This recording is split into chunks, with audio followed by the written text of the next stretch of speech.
Nah, tujuan daripada pembelahan ini memiliki maksud juga agar mengendalikan dari hasil fotosintesis di garis dengan pembelahan ini, sehingga nanti yang diserap oleh akar dia tidak akan lari yang ke bagian kiri, demikian yang sebelah kiri agar tidak lari ke bagian yang kanan. Lalu apa yang harus dilakukan setelah semuanya terbelah seperti ini?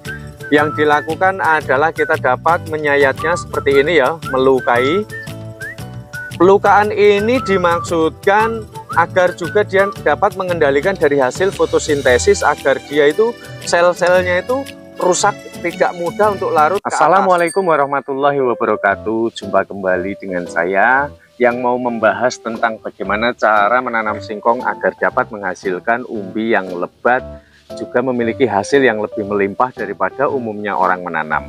Nah, saya terlebih dahulu ingin memberitahu tentang riset berawal dari mana singkong ini nanti akan memunculkan umbi. Jadi yang paling dominan itu adalah paling bawah sendiri ini. Maka cara menancapkannya jangan terlalu dalam. Dan kita tahu bahwa akarnya itu mengelilingi dari sekitar di areal paling bawah. Lalu yang kedua, ini di sekitar ini bekas pelepah yang di atas, dia bisa terkadang muncul akarnya itu di bawah. Nah, jadi untuk fokus pada umbinya itu kita harus betul-betul memastikan bahwa karena munculnya akar ini berawal dari bekas pelepah, maka kita harus mencari bekas pelepah ini yang rapat, jangan mencari yang jarang-jarang. Hal itu supaya dimaksudkan agar singkong ini dapat memiliki umbi yang lebih lebat. Lalu untuk ngakalin ini bagaimana cara agar singkong itu hasilnya melimpah, kita dapat melakukan dengan sistem okulasi sambung pucuk. Dengan di atasnya itu kita dapat menggunakan jenis singkong karet ya. Untuk bawahnya ini cari bonggolnya ini yang sudah besar, karena nanti dia akan lebih lebat ya umbinya ya. Nih kita lihat, karena kalau semakin besar bonggolnya maka sangat memungkinkan sekali akar ini nanti akan lebih banyak. Jadi semakin bibit yang kita tanam ini ukurannya kecil maka umbinya akan lebih sedikit. Maka kita harus menggunakan indukan singkong ataupun teknik babon singkong yang diokulasi.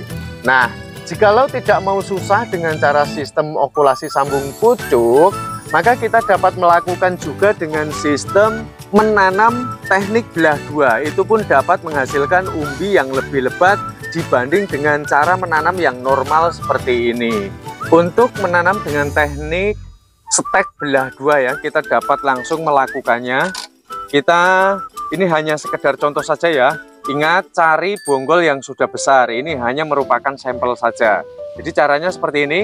Langsung kita pangkas bagian bawah, karena biasanya kalau di bagian bawah ini kalau habis masa panen itu mengalami tingkat penurunan dari kadar air.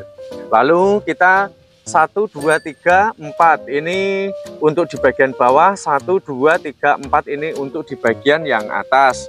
Jadi langsung kita pangkas.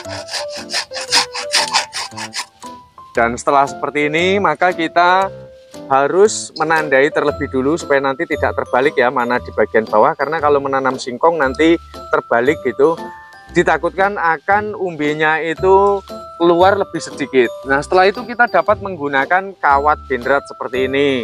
Kawat benrat ini tujuannya adalah supaya nanti ketika dibelah itu tidak langsung terbelah secara menyeluruh. Jadi dapat kita ikatkan seperti ini sebagai pengaman.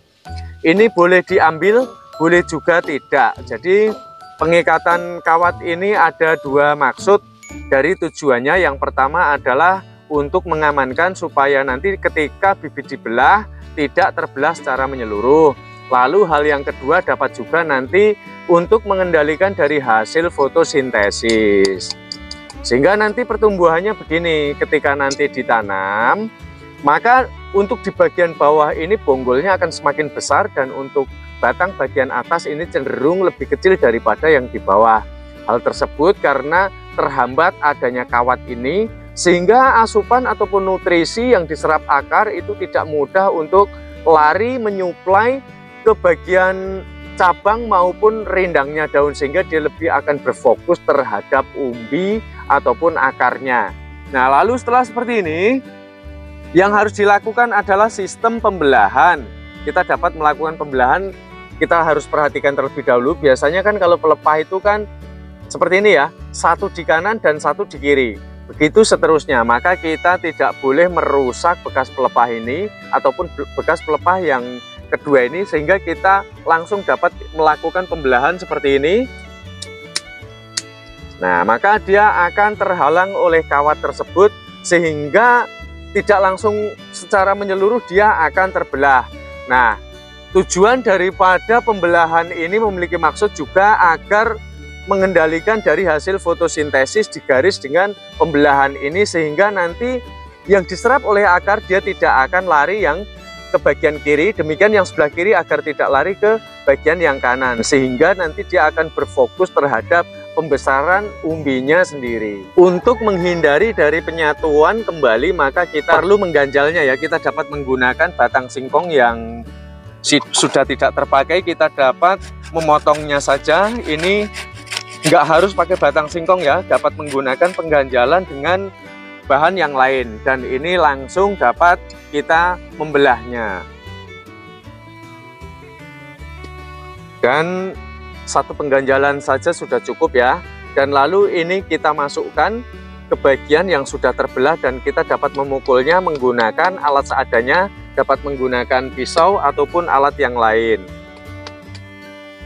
Maka akan terjadi kerenggangan yang seperti ini, sehingga nanti dia tidak akan menyatu kembali dan akan lebih berfokus terhadap pelebatan akar maupun umbinya. Lalu apa yang harus dilakukan setelah semuanya terbelah seperti ini? Yang dilakukan adalah kita dapat menyayatnya seperti ini ya, melukai.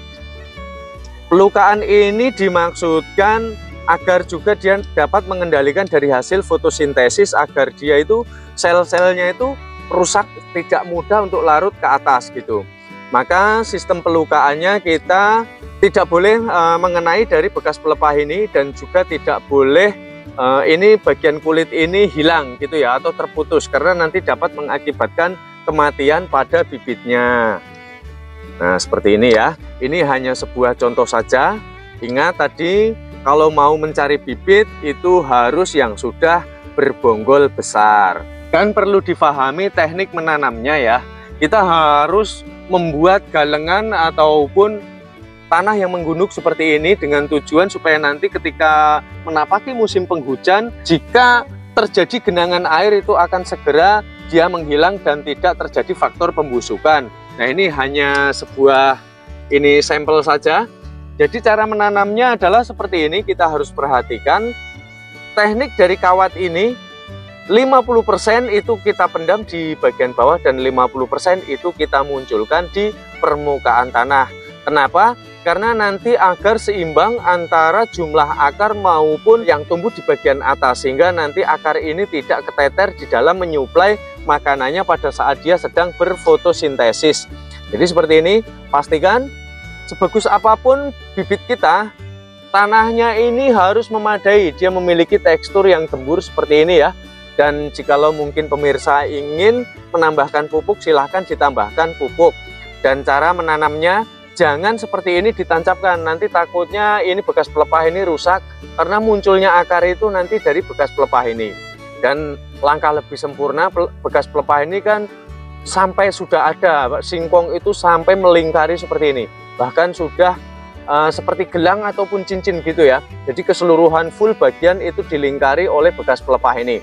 Dan kita perlu menggalinya, 50% kita pendam dan 50% kita tampakkan seperti ini.